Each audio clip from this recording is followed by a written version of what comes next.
Hello. Hello कौन? आवाज पहचाने नहीं क्या? हाँ, कुछ जानी पहचानी सी लग रही है, पर बताओ कौन हो आप? बिंदु बोल रही हूँ। ओह, आजकल कहाँ हो आप? दिखते ही नहीं। क्यों, आप देखकर क्या करोगी? करना क्या है? तो फिर क्यों पूछा? शहद सी मीठी आवाज को सुनने के लिए विवेक सवाल पर सवाल दाग रहा था और उसी सुरीले नजर में जवाब दे रही थी बिंदु। बिंदु वयस्क थी और ये सब चौंचले जानती थी। बिंदु बिंदास भी थी। विवेक युवा था। बढ़ती जवानी का उबलता जोश, उसका विपरीत लिंग के प्रति आकर्षित होना स्वाभाविक था। इन बातों का सिलसिला चलना और विवेक बिंदु का एक दूसरे के प्रति आकर्षण का कारण था। बिंदु की पड़ोसन, जो कि विवेक की मुंहबोली माँ थी, उनका स्वभाव हंसी मजाक का था और विवेक भी चंचल था तो खूब जमती थी। यह देख बिंदु का यौवन मचल जाता था। विवेक अच्छे घर से था, संस्कारी भी था, लेकिन बिंदु विवेक पर इस कदर आकर्षित हो गई कि कुछ भी करके वो विवेक को पाना चाहती थी। जवानी की दहलीज पर कदम रखते हुए विवेक का भी दिल मचलता था। वो भी अब बिंदु पर फिदा होने लगा। दोनों का आकर्षण प्रगाढ़ रूप लेने लगा। विवेक पतंगा सा बन शमा सी बिंदु की तरफ खिंचा चला आता, लेकिन उसको इस बात का पता नहीं था कि शमा के पास जाने पर पतंगे का क्या हश्र होता है। लेकिन अस्थिर युवा दिल इन सब बातों को नजरअंदाज करता हुआ मधोशी में खोकर आगे बढ़ने लगा। बिंदु प्रौढ़ थी, लेकिन शारीरिक आकर्षण किसी षोडशी युवती से कम न था। माध्यम बदन, हिरनी से तीखे नयन, गुलाब की अधखुली पंखुड़ी से गुलाबी होंठ, लतासी लहराती लचीली कमर, घनघोर घटासी जुल्फें, ऐसा भरपूर यौवन विवेक को मदहोश कर जाता था। बिंदु विवेक को लुभाने के कोई मौका नहीं छोड़ती थी। विवेक जब भी मोहबोली माँ के घर आता तो बिंदु नहाकर खुले केशों को सुर्ख गालों पर लहराती, तो कभी नशीली मुस्कान बिखेरती, कभी तिरछे नैनों से इशारा कर जाती, कभी साड़ी का पल्लू गिरा देती। और इन अदाओं से विवेक मचल उठता। वो अंदर ही अंदर तड़पता इस हुस्न का दीदार करने को। अब वो ख्वाबों में भी बिंदु को देखने लगा था। चकवे की तरह रात भर बातों में मशगूल रहता और मिलन के सुखद सपने संजोता। अंजाम की परवाह किए बिना विवेक नादानी में उस प्यार के कंटक भरे राह पर बढ़ चुका था, जिसका अंजाम बहुत बुरा था। शायद जवानी के जोश में कांटों को तो पार कर लेता, पर आगे जो भयानक दलदल आने वाला था उसका विवेक को भान नहीं था। अब विवेक पल भर भी बिंदु से दूर नहीं रहना चाहता था। बिंदु बच्चों की माँ थी, पर उसके बदन में वो कशिश थी कि किसी को भी घायल कर सकती थी। फिर विवेक तो यौवन की उस दहलीज पर खड़ा था जहां से विचलित होना स्वाभाविक था। विवेक अब मस्त भौरा बन हर वक्त बिंदु के आसपास मंडराने लगा था।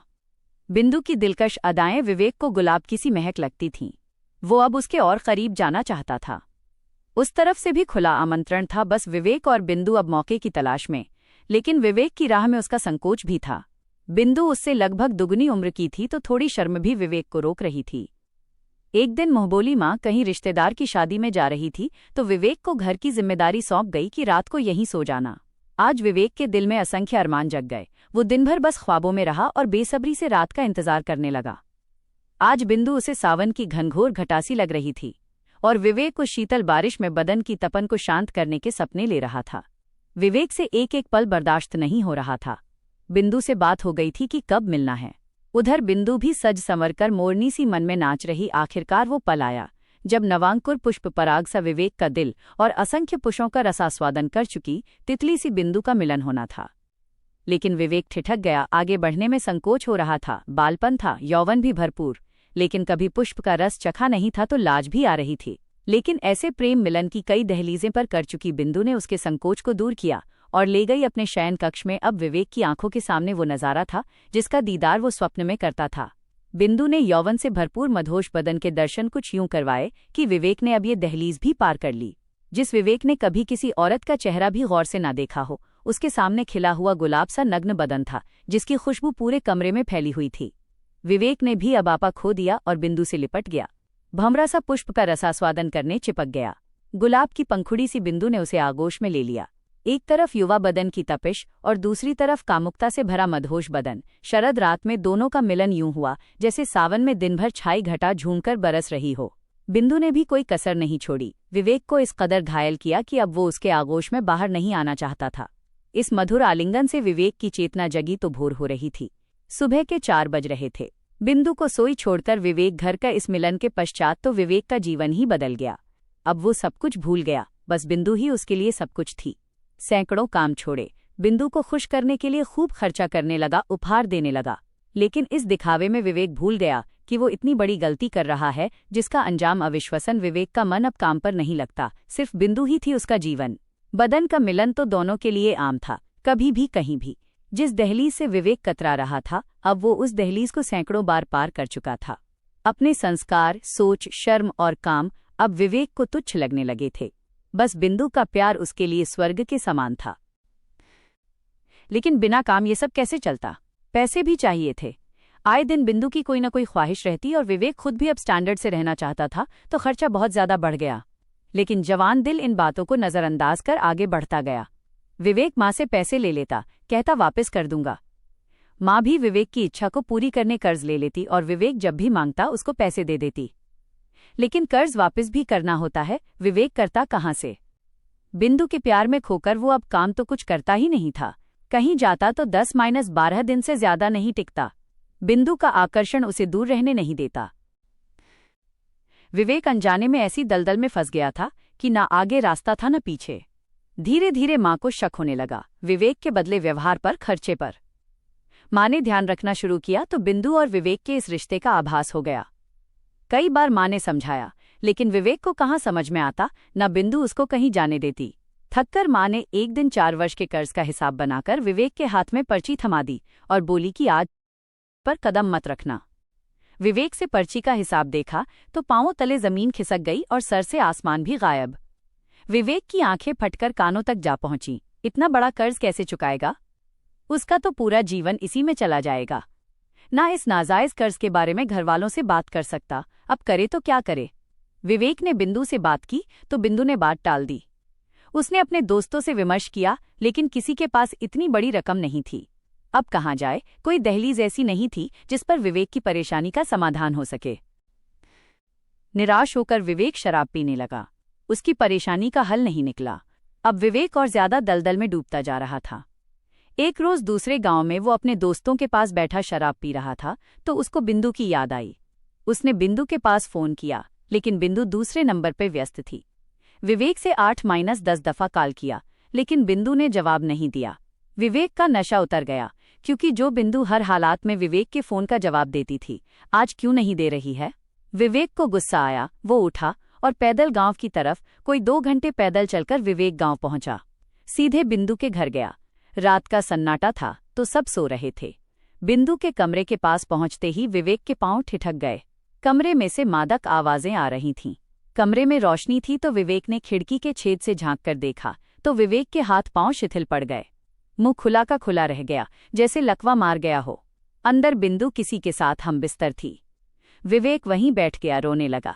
गुस्सा आया कि पत्थर लेकर दोनों का सर फोड़ दे, लेकिन पता नहीं क्यों विवेक ने ये विचार अंदर ही दफना। विवेक के रोने की आवाज शायद बिंदु के कान में पड़ी। वो आधे अधूरे कपड़े पहनकर बाहर आई और गुस्से में बोली, तू यहाँ क्या कर रहा है? किससे पूछकर मेरे घर में आया है? तब विवेक निशब्द था। उसकी जबान तो बेजान हो गई थी। बिंदु बोलती रही, तेरे पास अब है ही क्या? ये देख राज, आज पहली बार आया है। ये सोने की चेन दी है, तेरे पास क्या अब? निकल मेरे घर से। कहते हुए बिंदु ने विवेक का हाथ पकड़कर धक्का दे दिया। बिंदु की ऊंची आवाज पड़ोसियों ने सुनी तो दौड़कर आए। वहां विवेक को नशे में धुत और आधे अधूरे कपड़ों में बिंदु को देखा तो बिना हकीकत जाने सबने विवेक को ही गलत मान लिया। आधी रात के इस शोर से काफी लोग इकट्ठे हो गए और बात विवेक के घर तक भी पहुंच गई। विवेक के घरवालों को यकीन नहीं हुआ कि उनके लाड़ प्यार का ये सिला मिलेगा। उन्होंने विवेक को वहीं छोड़ा और बोले कि पुलिस को बुलाओ या जो भी करना है करो, हमारा इससे कोई वास्ता नहीं है। विवेक की मोहबोली माँ बीच बचाव करके विवेक को बाहर ले गई और बोली, तूने आज तक मेरी बात नहीं मानी, आज एक अंतिम बात कर रही हूँ। यहाँ से दूर चला जा और तब तक ना आना जब तक तू इस कलंक को मिटा ना दे। समय हर घाव को भर देता है, कुछ ऐसा कर कि ये बात सब भूल जाएं और नए विवेक को सब याद रखें। कहकर माँ अंदर चली गई। विवेक चेतनाहीन होकर विवेक अपने घर की तरफ चला। छत पर जाकर सो गया, जहां वो अक्सर बिंदु से मिलने के बाद आकर सोता था। शून्य से मस्तिष्क में कुछ नहीं था, आसमान को देख रहा था। आंखों का पानी भी सूख गया था। न गुस्सा न चिंतन, बस एकटक आसमान निहार रहा था। पुरानी बातें याद आ रही थीं, जो विवेक के दिल पर गहरा आघात दे रही थीं। नींद दूर दूर तक नहीं थी। चिड़िया के चहचहाने की आवाज से पता चला कि सुबह हो गई है। विवेक अपने अंजाम तक पहुंच गया था, अब बस आखिरी दहलीज तक जाना था। सुबह घर से निकला और उसने माँ को फोन किया। भरे गले से बोला, माँ आखिरी बार 1000 रुपये दे दो। उधर से भी रूंधे गले से आवाज आई कि ले जा। विवेक की जेब में फूटी कौड़ी नहीं थी। माँ के घर पहुंचा नजर झुकी हुई थी। माँ ने पैसे दे दिए, लेकर विवेक झुकी नजरों के साथ ही घर से निकल गया। बस पकड़ी और दिल्ली पहुंच गया। 2 दिन स्टेशन पर सोचते हुए गुजार दिए, लेकिन विवेक को कोई रास्ता नहीं सूझा कि आखिर जाऊं तो कहाँ जाऊं। तीसरे दिन का सूर्य भी अस्त हो गया, पर विवेक का विवेक अभी भी निस्तेज था। सोचते सोचते विवेक रास्ते पर चल रहा था। विवेक को पता ही नहीं चला कि चलते चलते वो सड़क के बीच में आ गया था। वो अपने बीते हुए कल में इतना खो गया था कि उसे पता नहीं चला। अचानक एक गाड़ी से टकरा गया। विवेक सड़क पर गिर गया। गाड़ी से एक सज्जन बाहर निकले और देखा तो विवेक को चोट आई थी। सज्जन ने विवेक को गाड़ी में बैठाया और डॉक्टर के पास ले गया। पट्टी करवाई और विवेक का परिचय लिया तो विवेक ने अपने बारे बताया कि वो दिल्ली काम की तलाश में आया है। सज्जन दिल्ली के प्रतिष्ठित सेठ थे। उन्होंने विवेक को अपनी दुकान में काम पर रख लिया। विवेक भी अब पूरे मन से काम करता था, लेकिन उसका बीता हुआ कल उसको रात में सोने नहीं दे। बार बार उसको बिंदु का वो बर्ताव और खुद की गलती याद आती थी। वो कर्ज के बारे में सोचकर अक्सर रो पड़ता। सेठ जी का काम बहुत बड़ा था। अपनी नादानी और बिंदु के व्यवहार से विवेक ने बहुत कुछ सीख लिया था। वो मन लगाकर और ईमानदार से सेठ जी का काम संभालता रहा। उधर सेठ जी भी ऐसा काम देखकर बहुत खुश थे। हर माह विवेक के वेतन में वृद्धि होने लगी। 2 साल हो गए। विवेक अब सेठ जी का विश्वास पात्र बन गया था और हर माह वेतन घर पर भेजता था। विवेक का कर्ज धीरे धीरे अब कम हो रहा था। विवेक अपना अतीत भूलकर आगे बढ़ रहा था। घरवाले भी कुछ संतुष्ट थे। सबसे ज्यादा मोहबोली माँ को सईधर बिंदु राज के साथ खुश थी, लेकिन अपनी गलती की सजा तो हर किसी को भोगनी पड़ती है। बिंदु का एक 7 साल का बेटा था। अचानक एक दिन उसके पेट में दर्द हुआ। बिंदु उसे डॉक्टर के पास ले गई तो पता चला कि लिवर में पानी भर गया है। ऑपरेशन करना पड़ेगा, जिसके लिए पैसों की जरूरत है।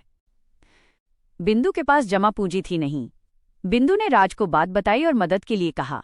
राज ने कोशिश करता हूं कहकर कॉल काट दी। शाम के समय बिंदु बेटे को लेकर घर आई। आज बिंदु दुखी थी। अपने इकलौते बेटे के लिए तड़प रही थी जो उसकी आंखों के सामने था, लेकिन गंभीर बीमारी से ग्रसित था। बिंदु ने फिर राज को फोन मिलाया तो राज का नंबर बंद मिला। बिंदु को झटका लगा, लेकिन अगले ही पल सोचा कि राज कोशिश कर रहा है। मोबाइल बंद हो गया होगा, लेकिन बिंदु के मन में किसी अनहोनी का डर बैठ गया। पूरी रात नींद आंखों में नहीं थी। जागते जागते रात बीत गई। बिंदु ने उठते ही राज को फोन किया, लेकिन नंबर फिर बंद। अब बिंदु का बदन कांपने लगा।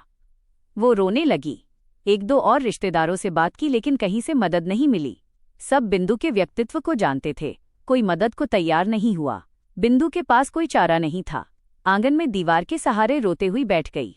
पास में बिस्तर पर बिंदु का बेटा सो रहा था। बार बार उसको देख रही थी। वो नादान न बिंदु के रोने का कारण जानता था और न ही सामने खड़ी। कुछ देर रोकर शांत होने के बाद बिंदु को याद आया कि राज ने उसे 2-3 सोने के उपहार दिए थे, चेन, अंगूठी और हाथ का ब्रेसलेट भी। कोई और रास्ता नहीं देखकर बिंदु ने सोचा कि उनको बेच दूं और इलाज शुरू करवाऊं। क्या पता राज का फोन आ जाए और वो मदद कर देगा। बिंदु ने चेन, अंगूठी, लॉकेट को लिया और दौड़ी सुनार की दुकान पर। बेहाल बिंदु ने आंखों से जलधारा बहाते हुए सुनार को सब बताया। स्वर्णकार ने कहा, बहन सामान सही होगा तो अभी तुम्हें पैसे दे दूंगा। बिंदु ने मन में सोचा, आज राज कितना काम आया है। भले ही उसका फोन बंद है, लेकिन उसके उपहार से ही आज मुन्ने का इलाज होगा। उसको क्या पता था कि अगले ही पल उसकी ये उम्मीद टूट जाएगी। स्वर्णकार ने गहनों को 2-3 दफा देखा और पिघलाया, लेकिन उनमें रत्ती भर भी सोना नहीं निकला। उसने बिंदु से कहा, बहन ये सब नकली है, एकदम नकली, इनका तो कोई 1 रुपया भी नहीं देगा। इतना सुनते ही बिंदु निढाल होकर वहीं गिर गई। स्वर्णकार ने उसे पानी पिलाया और घर भेजा। सांत्वना दी कि सब ठीक हो जाएगा। बिंदु घर तो आई, लेकिन इस तरह जैसे उसके पास आज कुछ नहीं है। आज बिंदु भी शून्य में थी। वो खुद को कोस रही थी कि जिस राज को जिस्म दिया उसने ही इतना बड़ा धोखा दिया। अचानक बिंदु को याद आया कि चेन तो उसको विवेक ने भी दी थी। अचानक बिंदु के शरीर में फुर्ती आ गई। दौड़कर कमरे में गई, संदूक में से विवेक की दी हुई चेन निकाली और वापस दौड़कर गई उसी स्वर्णकार के पास। दादा इसको देखो, शायद ये असली हो। बिंदु रो रही थी। चेन भी भारी थी। स्वर्णकार ने देखा, परखा, चेहरे पर चमक आई। बिंदु की सांसें रुकी हुई थीं। स्वर्णकार ने कहा, बहन ये असली है। बिंदु ने ठंडी सांस ली और अगले ही पल फूट फूट कर रोने लगी। बड़ी मुश्किल से स्वर्णकार ने उसे चुप कराया। चेन के बदले बिंदु को 80,000 रुपये मिले। हालांकि इतने पैसे से मुन्ने का इलाज नहीं होगा, लेकिन पता नहीं आज बिंदु को खुद से नफरत हो गई था। उधर बिंदु की पड़ोसन और विवेक की मुंहबोली माँ ने बिंदु की कुछ मदद की और बिंदु को दिल्ली मुन्ने का इलाज करवाने भेज दिया। बिंदु ने मुन्ने को अस्पताल में भर्ती करवाया और इलाज शुरू हो गया। पैसे तो बिंदु के पास अब भी कम थे, लेकिन इलाज जरूर शुरू हो गया था। डॉक्टर ने कहा कि ऑपरेशन से लिए 50,000 और कम हैं। बिंदु ने कहा, आप ऑपरेशन कीजिए, पैसे की व्यवस्था हो जाएगी। हालांकि बिंदु के पास 50 रुपये आने का भी रास्ता नहीं था, लेकिन ना जाने फिर भी बिंदु खुश थी। उसको सुकून था, आंखों से संतोष भरे आंसू थे। शायद विवेक के बारे में सोच रही थी। इधर विवेक के सेठ जी को मौसमी बुखार था, तो विवेक सेठ जी को हॉस्पिटल लेकर गया हुआ था। अचानक विवेक की नज़र बेंच पर बैठी बिंदु पर पड़ी। पहले तो विवेक छिप गया, फिर सोचा बिंदु यहाँ कैसे। रिसेप्शन पर पूछताछ में पता चला कि बिंदु मुन्ने का इलाज करवाने यहाँ आई है। विवेक को बिंदु पर गुस्सा अब भी आ रहा था, लेकिन उसने सोचा कि मुन्ने का क्या कसूर है, वो तो नादान है। एक समय मैं भी नादान था। विवेक बिंदु के सामने नहीं आया। डॉक्टर से बात की तो पता चला कि मुन्ने के लिवर में पानी भरा हुआ है, ऑपरेशन करना होगा। डॉक्टर ने विवेक को सब बताया कि पैसे कम होने से ऑपरेशन में देरी हो रही है। विवेक ने डॉक्टर को कहा कि आप ऑपरेशन कीजिए, पैसे जमा हो जाएंगे। विवेक छुपकर वहां से चला गया सेठ जी को छोड़ने। घर आकर विवेक ने सेठ जी से 50,000 रुपये उधार मांगे। क्योंकि विवेक सेठ जी का सबसे अधिक विश्वास पात्र था, इसलिए उन्होंने पैसे विवेक को दे दिए। विवेक वापस हॉस्पिटल गया, पैसे जमा करवाए और मुन्ने का ऑपरेशन करवाया। बिंदु को पता नहीं था कि ये सब किसने किया। मुन्ने का इलाज हो गया। बिंदु खुश थी, लेकिन वो उस शख्स से मिलना चाहती थी जिसने ये मदद की थी। कुछ दिनों में मुन्ना ठीक हो गया। डॉक्टर ने अब उसे घर जाने की इजाज़त दे दी थी। दवाई और कुछ नसीहत देकर डॉक्टर ने बिंदु को कहा कि आप अब आराम से घर जा सकते हो। बिंदु ने डॉक्टर से पूछा कि साहब ये बता दो, ऑपरेशन के पैसे किसने दिए। डॉक्टर ने कहा कि मैं नाम तो उनका जनता नहीं हूं, लेकिन वो रोज सुबह शाम यहाँ आकर मुन्ने का हालचाल पूछते हैं। अभी उनके आने का समय है। बिंदु ने सोचा, आज देखती हूं कि कौन है वो इंसान। कुछ देर में सूट बूट में एक व्यक्ति आया। डॉक्टर से बात हुई और मुन्ने के स्वस्थ होने का पता चला तो खुश हुआ। बिंदु दूर से देख रही थी। गौर से देखने पर बिंदु ने पहचाना कि ये तो विवेक है। बिंदु वहीं बैठ गई। उसके हाथ पांव सुन्न हो गए, आंखों के आंसू सूख गए थे, लेकिन दिल में दर्द भरी तसल्ली थी। बिंदु विवेक से मिलना चाहती थी, लेकिन इतनी हिम्मत नहीं हुई कि विवेक के सामने जा सके। बिंदु अतीत में खो गई थी। अचानक देखा कि विवेक उसके सामने से गुजर रहा था। बिंदु के मुंह से आवाज नहीं निकली, बस हाथ उठा, लेकिन विवेक ने मुड़कर नहीं देखा। विवेक के मुख्य दरवाजे से बाहर निकलने के बाद बिंदु हिम्मत करके उठी और बाहर की तरफ दौड़ी, लेकिन तब तक विवेक हॉस्पिटल की दहलीज पार कर चुका था, और उस दहलीज पर जाना अब बिंदु के बस का नहीं था।